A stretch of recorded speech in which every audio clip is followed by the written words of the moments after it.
March 15th. I'm Sho. And I'm Sco. And here's what's going on at Chs today. The Pennies for Patients campaign was very successful as we raised over $1,200. Mr. Siegel's class took first place with $571.31. Mr. Yates' class came in second with $319.20. And Mr. Marshall's class came in third with $166.31. Thanks to all who donated. Mr. Siegel's class will get pizza tomorrow at lunch. Mr. Yates gets donuts during class, and Mr. Marshall's class gets hot chocolate. Congratulations all and thanks. If you signed up to run for office for the 2023-2024 school year, campaigning has started. Remember, elections will be held this Friday, March 17th. Will all candidates that are running for class office this Friday please come to room 65 at this time? Once again, all candidates who are running for Friday's election, please come to room 65 at this time. And if you didn't get to turn in your packet, please bring that as well. Club news! Avid Club will be having a fundraiser for Nothing But Cake, so go find an Avid member to order one, and the cost is $6 a cake. Senior news! Senior shirt order forms are due this Friday. They can be found in your English or history teacher classrooms, as well as room 19. Attention Spanish Club members, there will be a Spanish Club meeting tomorrow in room 75 at lunch. Hey, you like Krispy Kreme donuts? Well, the tennis team is having a Krispy Kreme donut fundraiser, so use this QR code to purchase a dozen Krispy Kreme donuts.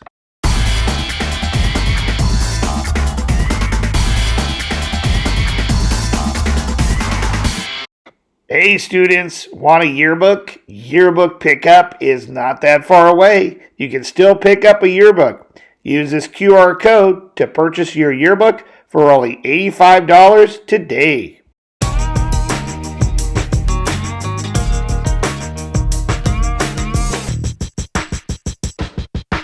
Hey students, do you like to recite poetry? Well, April 21st, we're having a poetry recital in the library. See Mrs. Cheek for more details. Poetry, it's where it's at. Career Center News, ASVAB. Anyone interested in the military will need to take the Armed Services Vocational Aptitude Battery, also called the ASVAB. If you're interested in taking the ASVAB this month on March 20th, please make sure to sign up. Scholarships, seniors, make sure to visit the CHS College career page on our website and click the Scholarships Information tab to learn about the many scholarship opportunities available. This page is being updated daily and the deadlines vary. Hey Grizzlies, my name is Alicia Shove and I'm going to be picking the winning ticket for the Dodgers yard sign. And our winner is Miss Jimenez. Now I'm going to be picking two winners for the Grizzly tickets and merchandise. And our first winner is Mr. Siegel. And our next winner is Mr. Siegel. All right, now I'm going to be picking one ticket for the WT. And our winner is Miss Campbell. All right, Grizzlies, this is the last and final raffle for the San Francisco Giants club seats. And I'm going to be picking one ticket. Let's see who our winner is.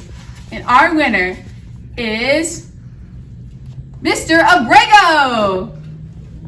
And congratulations to those who participated in pie resuscitation contest yesterday. First place was Saraja Rivera, whose birthday is 3/14, and she wrote in 205 digits. Runner-up was Dania Sumrin, last year's winner at 114 digits. And second runner-up was Pedro Bustamante with 57 digits. Thank you guys for participating.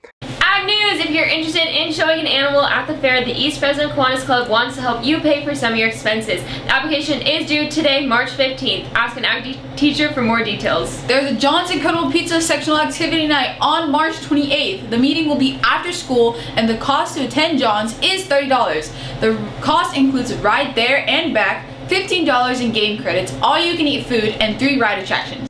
Central High School celebrates Women's History Month. Now kicking off Women's History Month on this March 1st, and we want to turn now to Nightline co-anchor Juju Chang, who's going to give us a little history lesson on how it all grew into the celebration we now know today. It's March 1st, which marks the beginning of Women's History Month, a month-long celebration to honor women's often overlooked contributions to American history, like those of Elizabeth Blackwell, the first woman to officially become a doctor in the United States in 1849. Sojourner Truth, Susan B. Anthony, and Elizabeth Cady Stanton, all leaders in the women's suffrage movement. And Harriet Tubman, who led hundreds of enslaved people to freedom. But what's the history behind Women's History Month? It all began in 1978 with only a week-long celebration. It was organized by the Sonoma County Commission on Women. The week of March 8th was selected to correspond with International Women's Day, which had been celebrated around the world on March 8th since 1911. The movement began to gain momentum, and the following year, other communities and school districts initiated their own celebrations of Women's History Week. Then in 1980, the National Women's History Project lobbied for national recognition, and they were heard, because in February of that year, President Jimmy Carter issued the first proclamation, which declared the week of March 8th as National Women's History Week. 6 years later, the same organization petitioned for an expansion on the event, and in March of 1987, Congress passed Public Law 100-9, proclaiming March as Women's History Month. Now, every March and all month long, we celebrate countless extraordinary women who've earned their place at the table. And the rest, as they say, is history. Sports news! Unified basketball versus Buchanan at Central East. Start time 3:30 p.m. Release time lunch. CHS 2 p.m. East. Leave time 1:20 p.m. CHS shuttle. JV boys golf versus Bullard at Bluff Point. Start time 3 p.m. Release time lunch. Leave time 1:30 p.m. East. 1:45 p.m. CHS.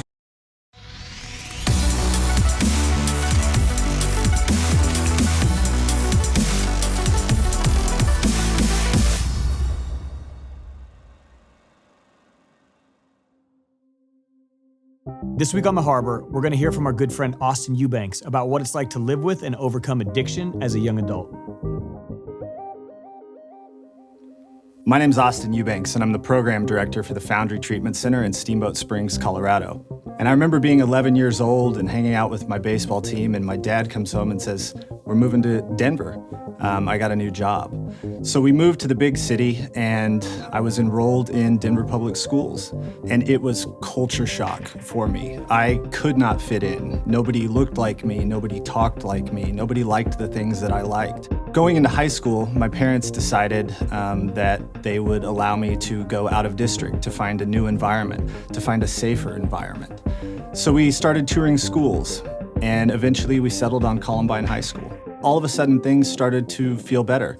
I was able to find a friend group where they had common interests, and I met Corey. Almost immediately, Corey and I became best friends.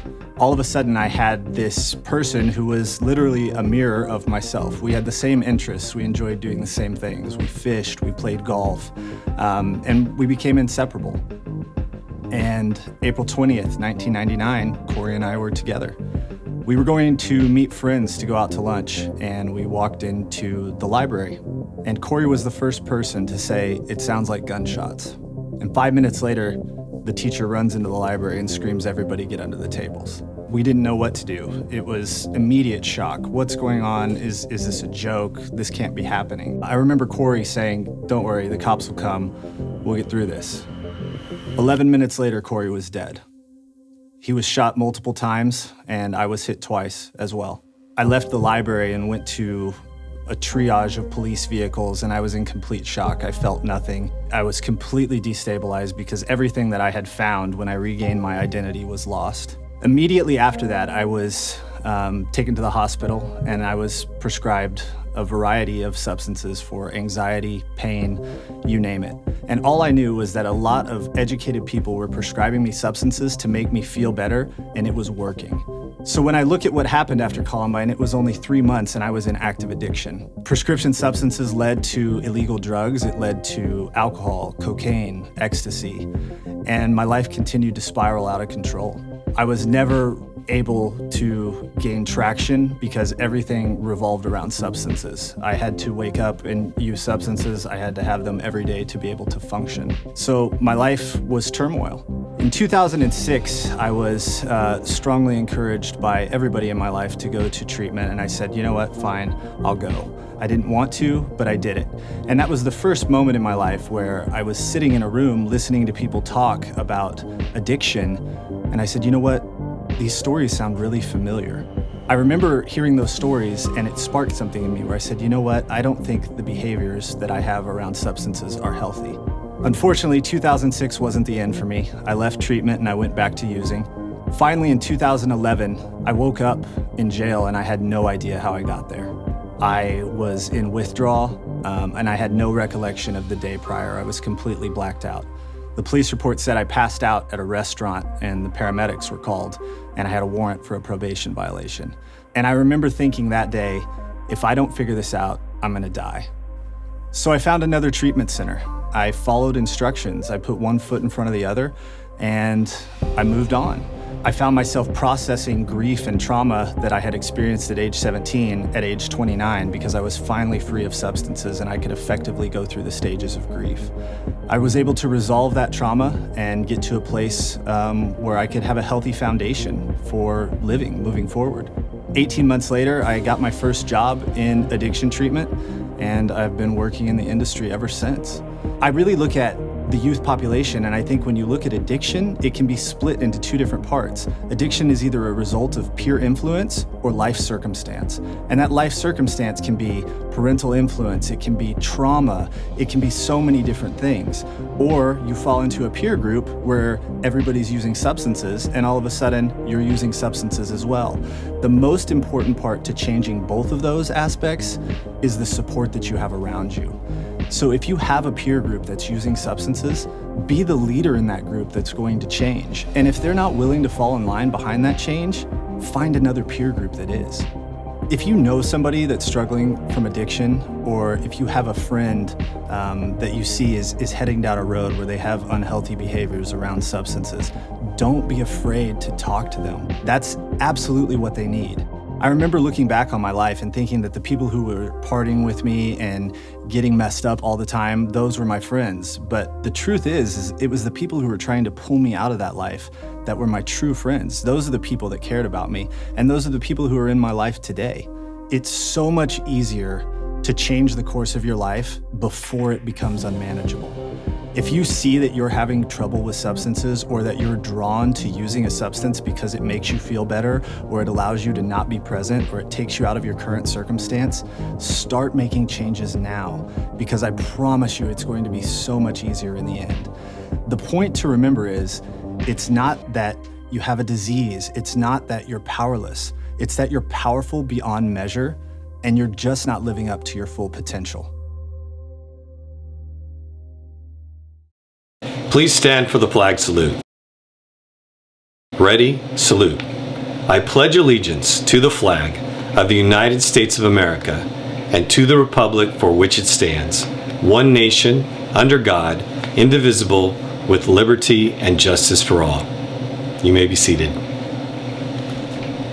Today's weather is sponsored by the teachers who donated to the senior raffle and for those who won. Today's a high of 62, a low of 43. Possible rain, but I think we're done for a little bit until Sunday, Monday. Have a great day, Grizzlies. The Dad Riddle of the Day. If you know the answer, come by room 67. Top 3 get a prize. Here's your riddle. The more you take, the more you leave behind. What are they?